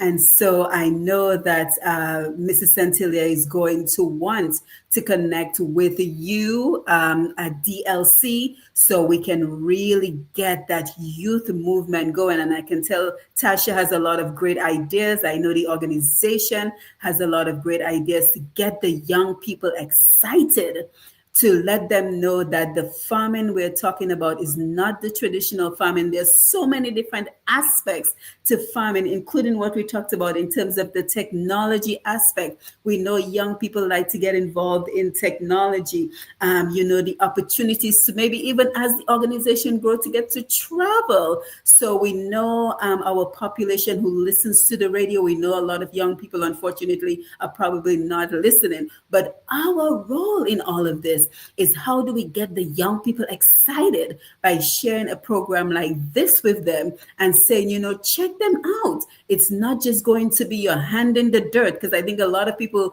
think of agriculture as your hand in the dirt and you're sweating and you're dirty. So our responsibilities as the adults is to show our young people the opportunities that exist that they can be a part of. So Kernel, I wanted to come to you. I'm not sure if you're still with us, but I wanted to come to you to see if you had any thoughts of the economic benefits. And if you're not, I think I see Danny Edmond, the president of DLC. Good evening, Edmond. It is great to have you on board with us. We have about 30 minutes left in the program, and we were going to get to Lester to talk about the embryos, and then we're going to talk about the grant funding. But Danny, is there anything you would like to share at this point as you're joining us? Unmute your mic. Hi, Simone. Can you Hi, hear me? how are you? I'm fine. Good. Yeah, I would like to add something because you were just mentioning about the ripple economic effect. And yes, there is a large ripple economic effect because one of the things that the local goods, one of the things about it is that they take a very long time to mature and to gain weight. And with our importation of the hybrid animals, we see the hybrid animals now becoming at market weight very early. It takes a lesser time to do that. So what you find happening is that the farmers can now sell their meat at an earlier date. So you can have that sales going on at a more frequent time than if you only have the local breed. And also the hybrid animals, they come into heat much earlier than our local breed. So in what the livestock cooperative is doing, we can see those things happening. Even the challenges that we're having with dogs and so on. The importation of fencing wire to facilitate our members. We see more members have secure farms than before. So we see those things moving on. The education that we giving on to our members in animal husbandry, small things like pest and disease controlling, and those things. It helps. It goes a long way because before your animal would die of a simple worm infestation. Right now, we make those things available, the information available to our members. So they know these things before it was hard for them to find those information. Now they know these things. So the economic effect is the information, the readily available information to them who improve their practices and they will see more returns. And we've been noticing that most of our farmers now have bigger farms, have a lot more animals than before. They're starting to know grasses. The farmers didn't know any grass to give their animals. All they knew was gloricida and capi. But now they're talking about guinea grass, they're talking about alfalfa, they're talking about different stuff. So we are making an impact. And that is my contribution on that. Yes, thank you. Thank you, Danny. Thank you for being here. So, Lester, I want to make sure we have adequate time to talk about the breaking news that we've been, hanging over like a carrot for the entire program. But before we do, tell us about the embryos. Doc, so somebody asked that in the chat as well, and they go, how does that work? Are we creating real animals with these things? So the way it works, everybody, is just like in a normal human couple, right? Where sometimes a couple's having challenges getting pregnant, they could go to a doctor, a fertility specialist, and they could get an egg from the woman and sperm from a man and put them together either inside or outside of that person's body, right? In vitro and all these kind of. So it's a similar thing for the animals. There's no, it's not a genetically altered anything. It's just a part of the animals that are born here in the United States or cultivated, grown in the US, right? So what we're doing is we're actually taking those genetics, thank you there, taking those genetics, and we are bringing down a baby animal called an embryo, right? And did you know that when they fuse the egg and the sperm, that they can now freeze that embryo in liquid nitrogen and it stays alive? That is, I mean, who figured that out, right? So we're actually going to be bringing down baby animals that we can bring to Dominica and just impregnate our animals in Dominica with those embryos. And that in itself is like a wow. So instead of using the sperm with the local animal and get a 50% cross, 50% hybrid, 50% local, if you bring the embryo, you now have 100% breed animal. So you're actually getting a full-grown Nubian, a full-grown Kiko, a full-grown Boa, Kalahari, all the different breeds, instead of having a half-breed animal for Dominica, which means we're going to advance even quicker. So I won't tell you how yet. I'll wait for the next question, Doc. But that is the segue into what we plan on doing together with all this funding. Yep. So let's jump right into it. The grant funding, Lester. So keep the mic, and then we will go around the table to get everybody's views on those important grants that are coming in. So let's jump right into it. Wow. Well, I will tell you right now that the first thing we are proud to announce is we're not talking about what we want to do this time. We're talking about what has been done. The Dominica Livestock Cooperative and its members has received a $78,000 grant, EC dollar grant, $78,000, and that was just awarded to us by the DNCTF, Dominica Natural Conservative Trust Fund, and those specific funds are going to be used to erect a greenhouse and to propagate grasses, high protein grasses for our farmers around Dominica, our members first around Dominica, right? Everything, the priority is the members, my friends, okay? Which is why I strongly want to encourage you to become a member of the DLC. Go to High Street, go behind Traffic Division up there and ask for the Livestock Cooperative Division and invest in yourself, invest in your farm, invest in your future. It's only 150 EC to become a member. So you now have access to be able to get those grasses. You will soon, as soon as we have all the plants and the bags and the soil and it's erect and all that, we'll be able to distribute those grasses to our members so they can plant on their farms and now have high protein grasses for the animals. So congratulations to everybody, of all the members. Yes, everyone, give me some fire in the comments, like I hear a lot of people saying. Yes. Congratulations. So those grasses will be able to sustain our animals and help them to grow quicker, better, faster, and healthier. Right? So that's the first one. So we are excited for that. That's one of the things that we accomplished in 2025, along with the fencing wire, semen import, as well as live animal import. We were able to import over 50 live animals into Dominica, right? Which is phenomenal, right? Then going into next year, we also have the next ones which are coming out. We're currently working on 3 other grants. Some of them around €150,000 a piece. Yes, I did say euro, right? Up to 150,000 euro a piece. And so the range, there's a range of the different amounts. But the biggest one that we're working on is currently with the United States Livestock and Genetic Export.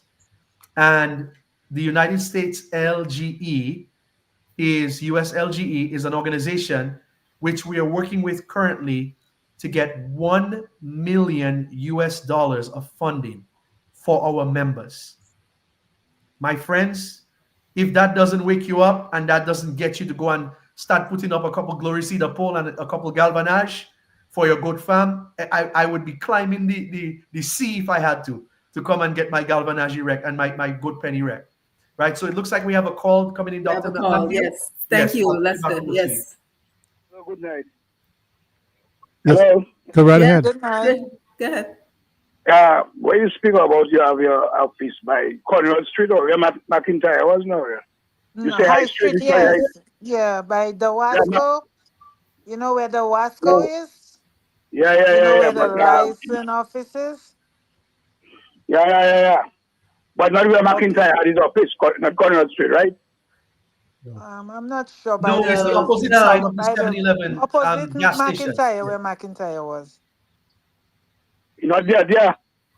Yes, it's the same area, but it's in the back. It's in the back of the license office, yes. Okay. I like all the information here. I like all the information about the animals. Yes. About the food and whatever. And the different grass. I know the different grass. Well, you have the pangola too. The protein grass. Yeah, we have the pangola. We have a lot of the pangola in Dominica. And it's high in protein. Yeah. And you have the canna grass. You have the African star. Yeah, you have the African star, the canna grass. You have the elephant grass and those things. Anyway. But I think sometimes we call things differently in Dominica. Mm-hmm. Sometimes we might be calling it a different name than our local names. I know. Yeah. I understand that. Yeah, but I'll come and see you early, even though to get some more information. Yes. Okay, and you can call Maggie. You can call me. I can give you a little bit more information. Yes, guys, and I'm going to give you all the contact information. So again, I'm just waiting to ensure everybody has their pen, their pencil, their paper, the note section of your cell phone. So you will be able to take down all the information on what we're talking about. But go ahead, Lester. I'm continuing with what you were saying. Yes, thank you for all the positive comments in the chat. Everybody yes, is so grateful, yes. Right? And let me just say this, speaking about positive comments in the chat, because I think 76DOM sums it up very nicely in terms of what you're talking about, Lester, especially as it relates to those major grants that you're talking about. So this person is saying it's so important for our villages to take control and become self-sustainable. If we don't start looking after ourselves, we can never truly grow or thrive as a community. I could not have said it better. And we see all the work that the DLC is putting in to secure the future of not just Dominica Livestock Farmers, but the ripple economic impact that all of this is having. So guys, remember, if you tuned in late and you missed a portion of the program, you can always go on YouTube or Facebook and type Q95 FM radio, and you should be able to access all the information about what we're talking about. So Lester and everyone, just tell me, how are you feeling about these major grants, and also remind us what it is going towards. So training for farmers, equipment, assessments, professors coming in, insemination classes. So, we know you have a lot of work. So tell us some more. Let me just open up the floor so everyone can feel free to chime in at this point. Maggie, Tasha, Danny, go ahead.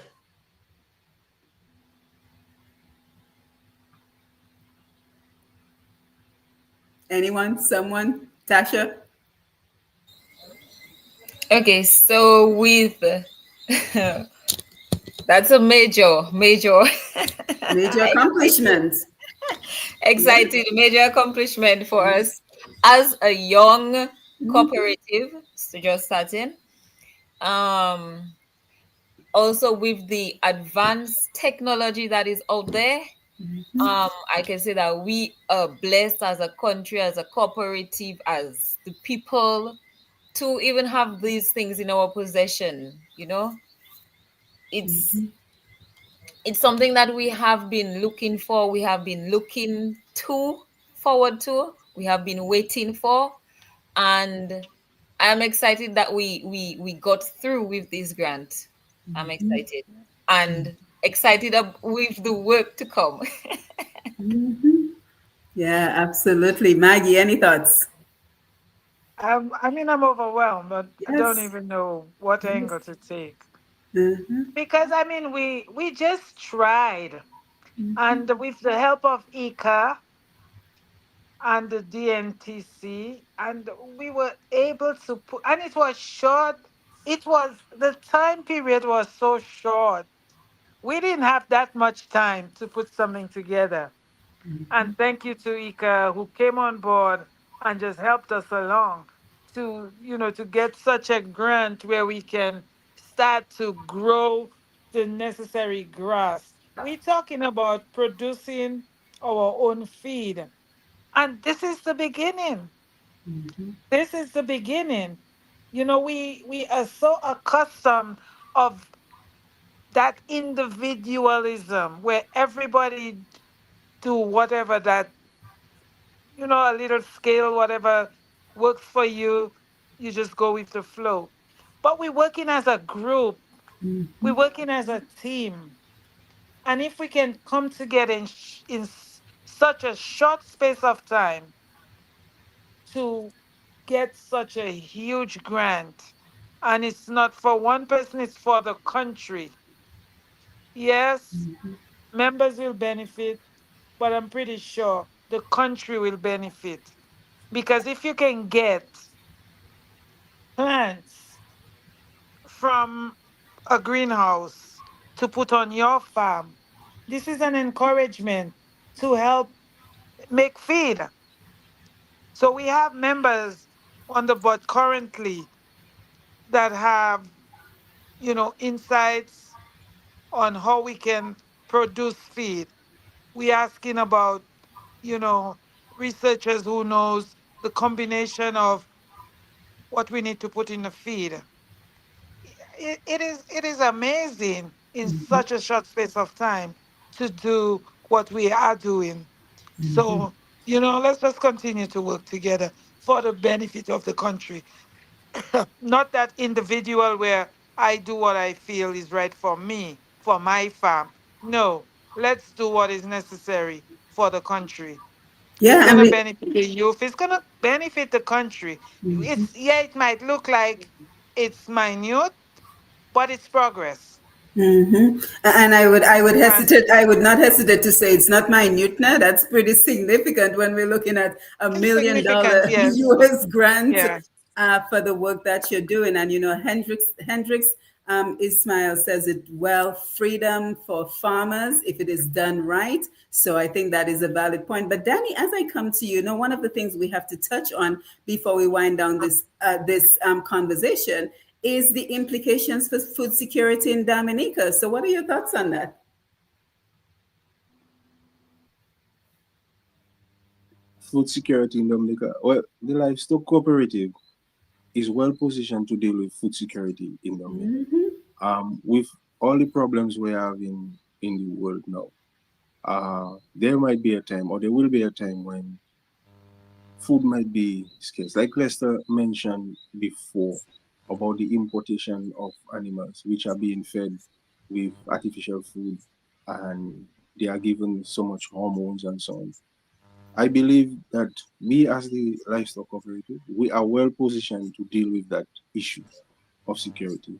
As Dominicans, our standard practice is more of an organic practice. And in maintaining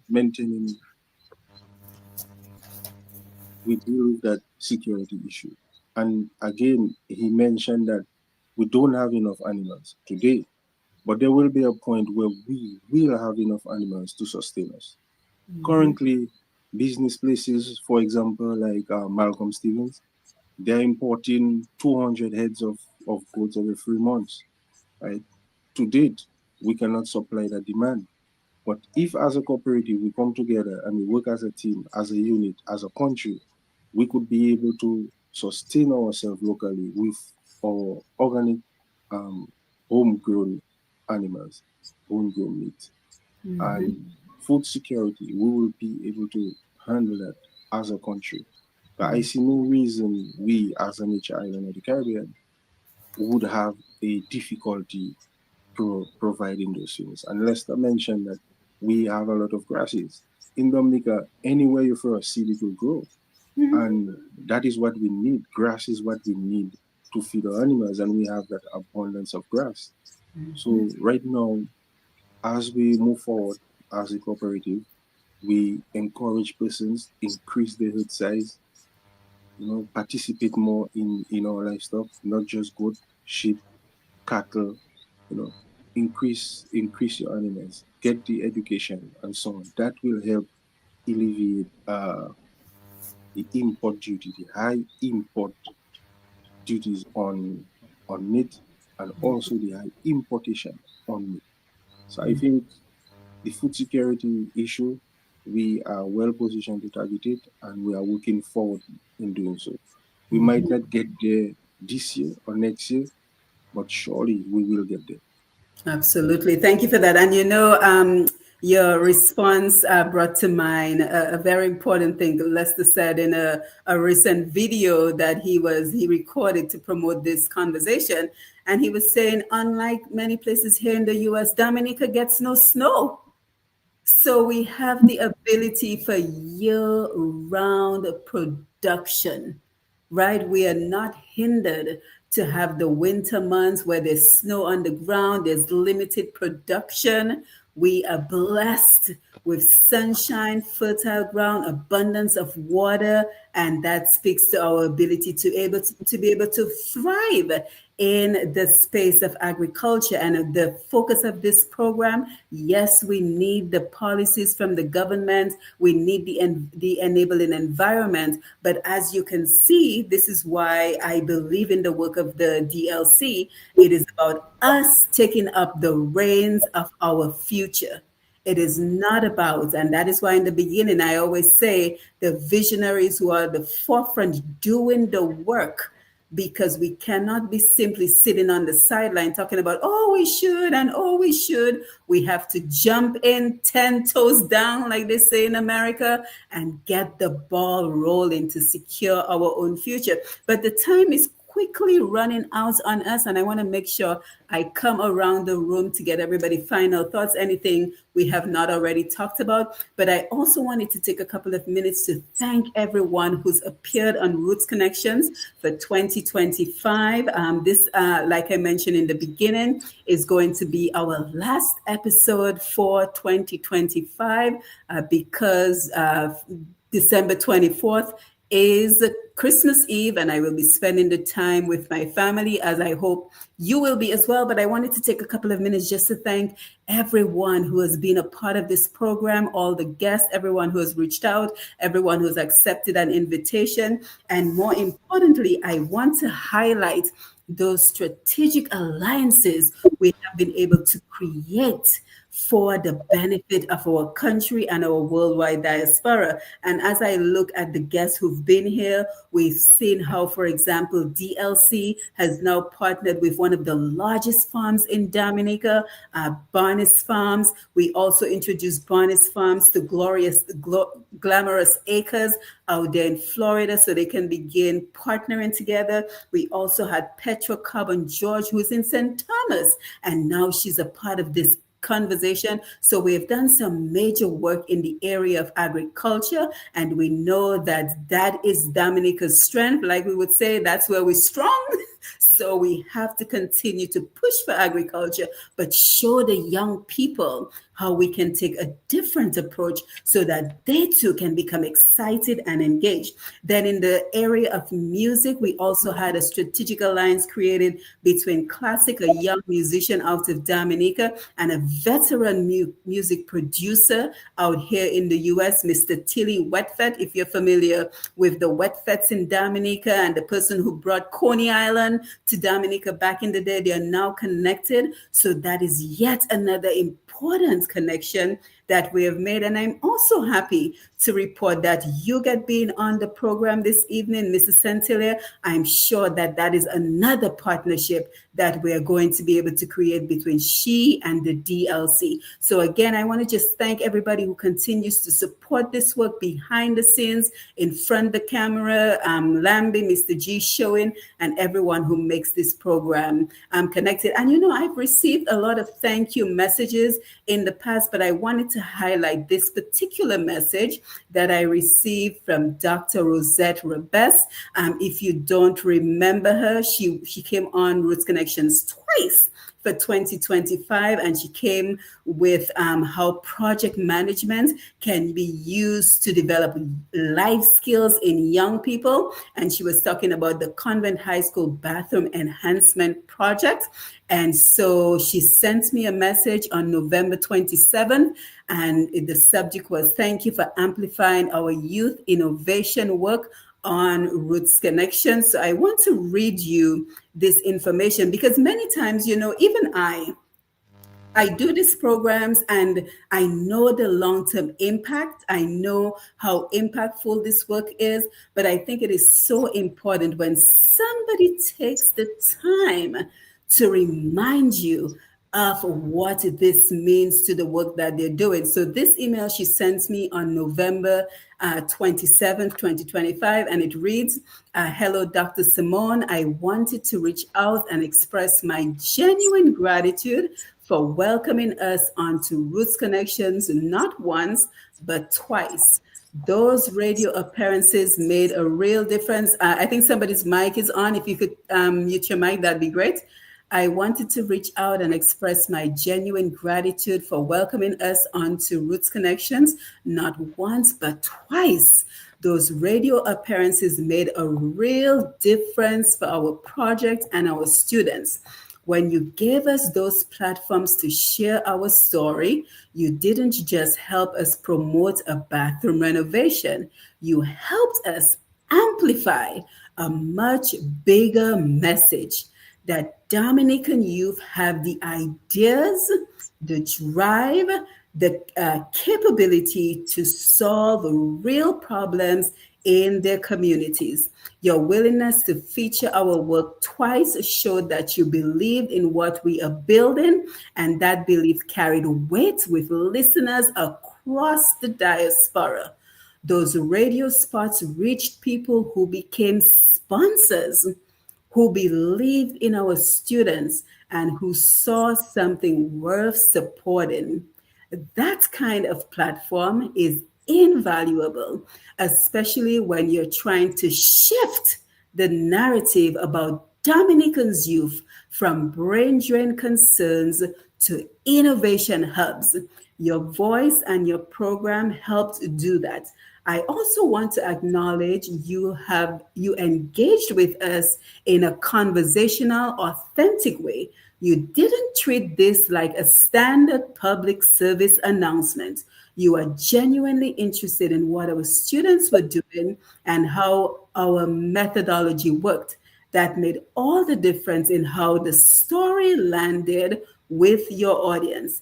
As we move forward with documenting this proof of concept and exploring ways to scale this approach across schools in Dominica, I hope we can stay in touch. Your support has meant more than you might realize.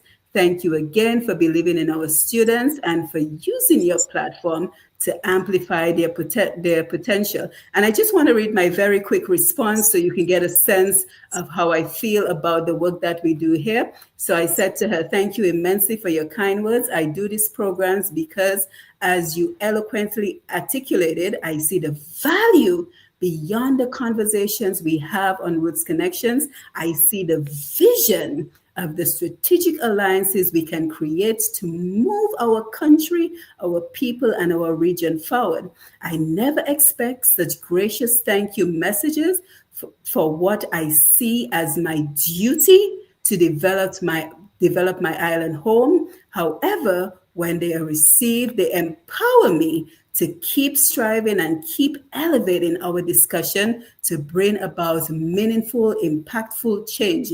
And then I asked her permission to share this message, and I said my intention is not to boast or to pat myself on the back, but instead to showcase and to inspire others to see what is possible when we turn our passion for Dominica, our region, and our worldwide diaspora into meaningful action for change.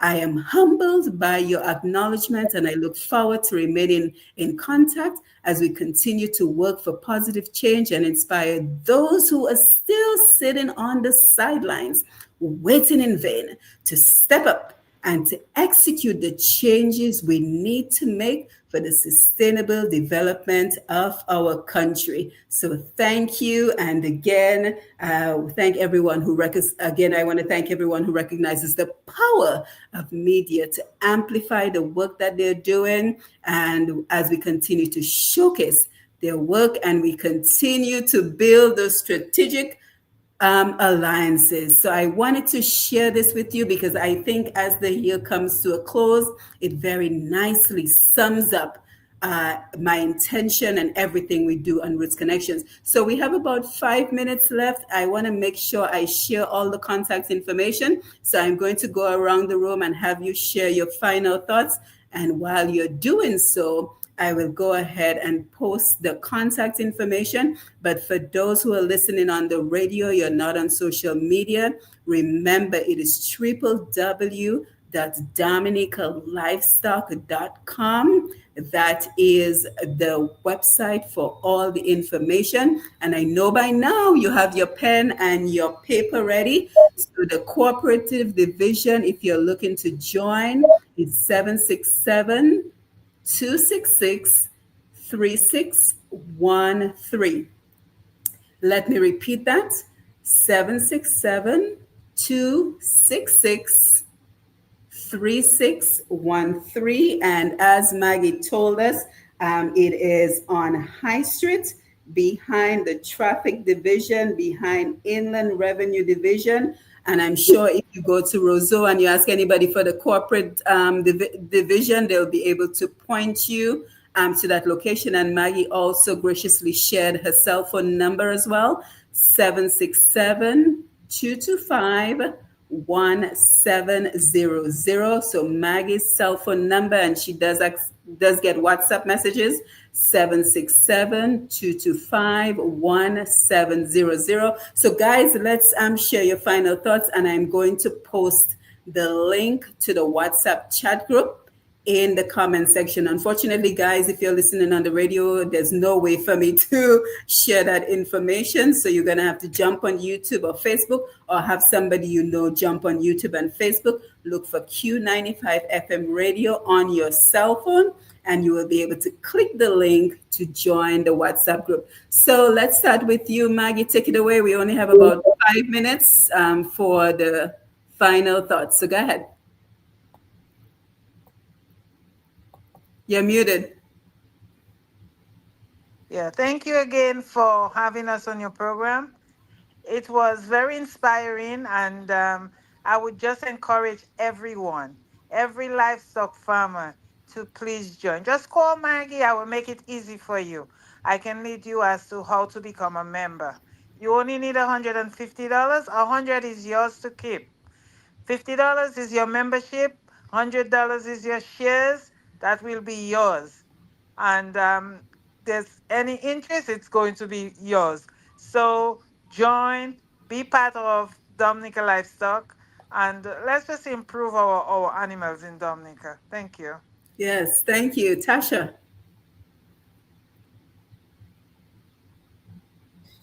Yeah, muted. Yes, go ahead. Yeah. So what I have to say that I know that a lot of our farmers may be ready to give up or are fed up. We have so many different things affecting our livestock industry or farming industry. So don't give up. Don't give up. Start somewhere, continue. Um Today you have one, in 5 months, 6 months time you may have two or three or four. So don't give up, continue, and we are working for you all. Hmm. Absolutely. Danny? Yes, Simone. Maggie and Tashara mentioned about joining the cooperative. But I would like to thank those who consistently help us at the back because it's a team effort. So I would like to reach out and say thank you to people like Dr. Sentime and his team, um, Kerry, and so on. Those guys help us a lot. Um, Members such as James, Maureen, and maybe those I may forget, but we get a lot of support from the people, and I would like to say thank you to them. Even Mr. Ryan and Slim, the PS of Agriculture, do help, or we call on him time to time, and those are the people who are behind the scenes helping us as a cooperative be successful. Even you, Dr. Matthew, with you preaching us to the outside world, you are part of our success as well. So I would like to say thank you. You're welcome. You're very welcome. Let me just one more time let the audience, especially those who are listening, the website www.dominicalivestock.com, the email address, because I still see a lot of questions coming in on Facebook and YouTube. We won't have the chance to get to them, but if you have additional questions, you can always email the DLC at Dominica Livestock Cooperative at gmail.com. So they've made it very easy. Dominica Livestock Cooperative at gmail.com. If you still have questions and you still would like to reach them. So Lester, over to you for your final thoughts. Hey everyone. First of all, Doc, this was an incredible time together, and thank you for highlighting us, especially at the last program of the year. And we want to wish everybody season's greetings, Merry Christmas, and Happy New Year. And I hope that this next year for you will be the best year of your life, and may the best days of your past be the worst days of your future. And as we work together to collaborate and to do great things with each other, we want to let you know that we are here for you. We're on your side. We are on the front lines, locked in arm with you, because we want better for our families. We want better for our families. We want better for our children. We ask all the time, how many of you want your children or grandchildren to have a better life than you did? Everybody raise their hands, right? Because all of us want a better future for our family members and our loved ones. And as you partner with us and as you work with us, that is what we're working together to do. Progress, not perfection, right? And we welcome everybody who has a heart to help and would like to get better in the areas of farming, agriculture. And we want to make sure that you're good with people. People that love people, you love helping others. You like I love every one of our board members here, right? There's no drama between us, no demele, nothing, right? And it's important to us that we work together because we see the bigger picture. And if you see the bigger picture and you want to be a part of our movement, we welcome you. And for those of you that still have learning to do, we love you anyway, and we'll meet you where you are. And we look forward to holding your hand and bringing you forward with us as we grow together. So with that, I just want to thank our board members, because I promise you, everybody, they put a lot of time, effort, and energy behind the scenes. It takes a lot of work to make this come to fruition. So thank you, Danny, our president. Thank you for Mr. Kernel Mills, for our vice president. Thank you to Tashara Brumant for secretary, Maggie for being the treasurer, Mr. Vernon Joseph, who's the secretary treasurer. I'm so grateful, because without all of us, it doesn't work. And Doc, thank you for the exposure. Thank you for believing in us. And hear us now, believe us later. One day you're going to look back and you're going to need a telescope to see how far we've come as the DLC. Yes, and I'm looking forward to that, and I'm looking forward to engaging with you in 2026 and beyond. So again, we were talking about some breaking news that the Dominica Livestock Cooperative has secured major grants towards securing the future of Dominica livestock farmers. So of course, we will bring you some updates in the future. Our guests were the president, Mr. Danny Edmond, the vice president, Mr. Kernel, the secretary, Miss Tasha Brumant, the treasurer, Miss Magdalene, Maggie, Ismael, and of course the PRO, Mr. Lester Barron. And you know, I am happy that we're ending this conversation with the Dominica Livestock Cooperative because I said it before, they epitomize the reason I do this program, the reason I continue doing this program, because we talked about, you know, the power of technology. We talked about the power of the diaspora. We talked about engaging the youth. We talked about the involvement of the government. We talked about the involvement of the women and the men and everyone, the young, the old. And that is what Roots Connections is all about, bringing all those pieces of the puzzle to positively impact Dominica and our worldwide diaspora, especially as it relates to sustainable development. So I want to thank everyone, Mr. G, Sherwin, Lambi, thank you for taking the calls, our listeners on Q95, everyone who contributed on YouTube and Facebook. I look forward to engaging with you in 2026. As always, if you're doing something, not thinking about it, but actually working on something that can benefit Dominica, the Caribbean region, our worldwide diaspora, you can reach me at pushpast10@gmail.com. So that is pushpast10@gmail.com, pushpast10@gmail.com. Or like I always say, everybody always seems to find my phone number. So you can WhatsApp me if you know somebody who has my phone number. But with that, enjoy the holiday season. Merry Christmas, Happy New Year, and have a bright and prosperous 2026. I will see you the second week of January. So guys, thank you for being here. You can say goodbye, unmute your mic, say goodbye to the audience. Lambi, thank you. Have a happy holiday and have a wonderful evening and the rest of your week. Take care. Good night, everyone. All right. Thanks, guys. All right. Good night, everyone. Thanks for having us. Yes, you're welcome.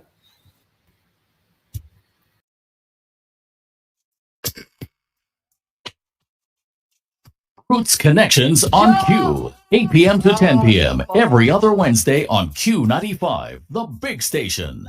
Dominicans journeyed beyond our shores for decades in search of economic opportunities and educational advancement. Many are ready to give back to their cherished nature island. Welcome to Roots Connections on Q.